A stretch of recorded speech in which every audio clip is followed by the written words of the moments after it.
Muy buenas tardes, doctor Froilán. Buenas tardes a todos. Vamos a iniciar este video sobre las características de la educación en México desde las primeras décadas del siglo XX y las primeras décadas del XXI.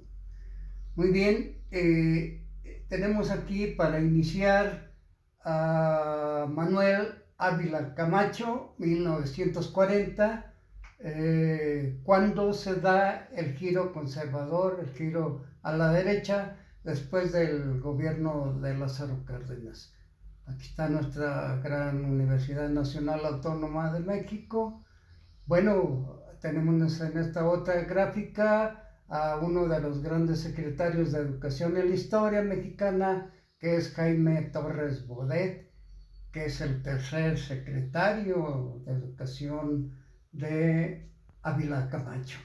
El edificio hermosísimo de la SEP, grandioso. Ahí está una nota cuando es nombrado Torres Bodet como secretario de la UNESCO.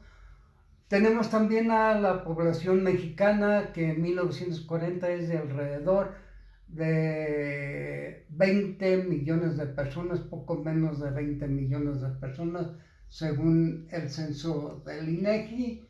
Bueno, pues, pero tristemente las escuelas, sobre todo las rurales, en 1940, el 44% de la población escolar estaba inscrita en más de 21,000 escuelas oficiales. Las 3/4 eran de este tipo, eran rurales, con 2 o 3 grados nada más, no eran completas, y donde de 100 niños campesinos, únicamente 4 lograban egresar del 6º grado. Estamos en el contexto de la Segunda Guerra Mundial, cuando México le declara la guerra a Alemania por el hundimiento de 2 buques petroleros, y bueno, está de por medio la conflagración armada. Entonces en 1945 pues se da esa batalla en el Congreso por el artículo 3º constitucional y su reforma. ¿Qué es lo que se quiere hacer? Pues reformar el artículo de la educación socialista que había plasmado el gobierno de Cárdenas, y que revolucionó a gran parte de la población mexicana, para que Ávila Camacho intente y logre llevar a cabo esta reforma de ese artículo, y en el que ya no es socialista la educación, sino es una educación armónica, ¿no? Donde hay amor a la patria, se fomentarán todas las facultades, armónicamente todas las facultades del ser humano, con independencia y justicia, la libertad de creencias, etcétera, etcétera. Entonces ya termina la educación socialista allí, que bueno, pues no fue muy bien interpretada. Vemos aquí también a la figura de Torres Bodet como secretario de Educación Pública, que hizo un llamado enorme a los mexicanos en aquel entonces, cuando dijo que y los invitaba a luchar contra el principal enemigo, que era la ignorancia que afectaba al 55% de la población mayor de 6 años. Ese era el gran reto, era la gran lucha. Viene su sucesor, Miguel Alemán Valdés, que trae unas ideas de modernización, de renovar la educación, y bueno, pues su secretario Manuel Gual Vidal plantea un sistema de escuela unificada que vaya desde el kinder hasta la universidad, al estilo europeo, que finalmente fracasó. Hay una invitación a la Iglesia Católica a los sectores privados, hay una gran apertura al grado de que logra concitar la participación de la empresa, de la gente privada, y también, aparte de que tiene el mérito de que en 1954 se crea la ciudad universitaria, que es una nueva etapa en el país, también surgen al mismo tiempo las grandes instituciones privadas, la Ibero, la ITAM, el Instituto Tecnológico Superior del Estado de México, etcétera, etcétera. Bueno, pues tenemos pues entonces que le sucede finalmente el presidente Adolfo López Mateos, que nombra nuevamente a Jaime Torres Bodet y su plan de 11 años, que es un avance muy importante para combatir el rezago educativo.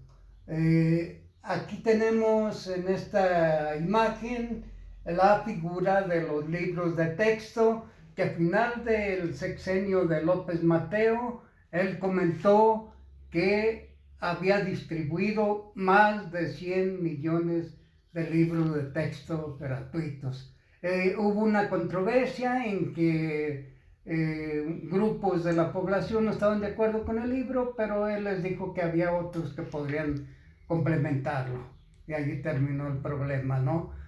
Pasamos a este sexenio horroroso de Gustavo Díaz Ordaz, que mancha todo lo bueno que haya hecho con la matanza de estudiantes en 1968, un modelo político y económico que ya no llenaba las expectativas de las clases medias urbanas emergentes, y que, bueno, pues 3 millones que en 1940 cursaban la primaria, se avanzó, tuvo un avance, dio un salto hacia el final del sexenio a 9 millones en 1970. Se redujo el analfabetismo al 22.7%, pero las escuelas del campo siguieron tan muy mal.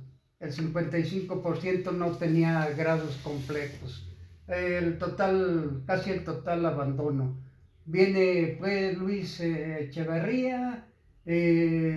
Tenemos también que hizo cosas importantes en la educación, con Fernando Solana como secretario, uno de ellos, que, bueno, pues llevó a cabo el INEA, fundó la Universidad Pedagógica Nacional, entre otras muchas cosas.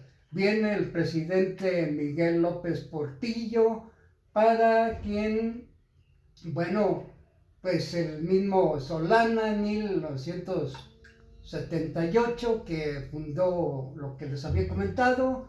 En 1982 la enseñanza primaria había logrado el 86% de cobertura y una eficiencia terminal del 50.4%.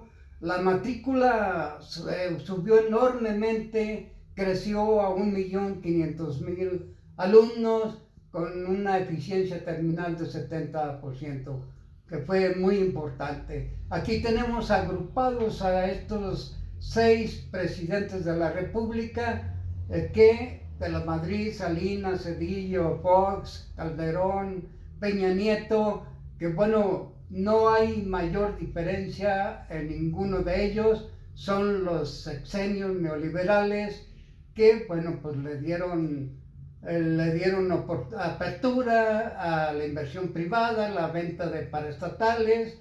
La educación pública sufrió muchísimo, crearon el INBA, hicieron cosas importantes también.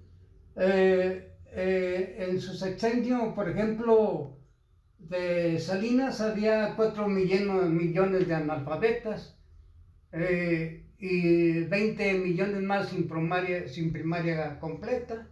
En las zonas indígenas todavía había el 100% de analfabetismo. Quiere decir que continuó el gran rezago educativo, con otros niveles, ¿no? Posteriormente destacó Felipe Calderón, si así se puede decir, por su reforma educativa que no pudo llevar a cabo y finalmente la realizó Peña Nieto y fracasó López Obrador, la echó abajo y vamos a ver qué es lo que trae de nuevo este señor, el nuevo presidente de la República. Muchas gracias.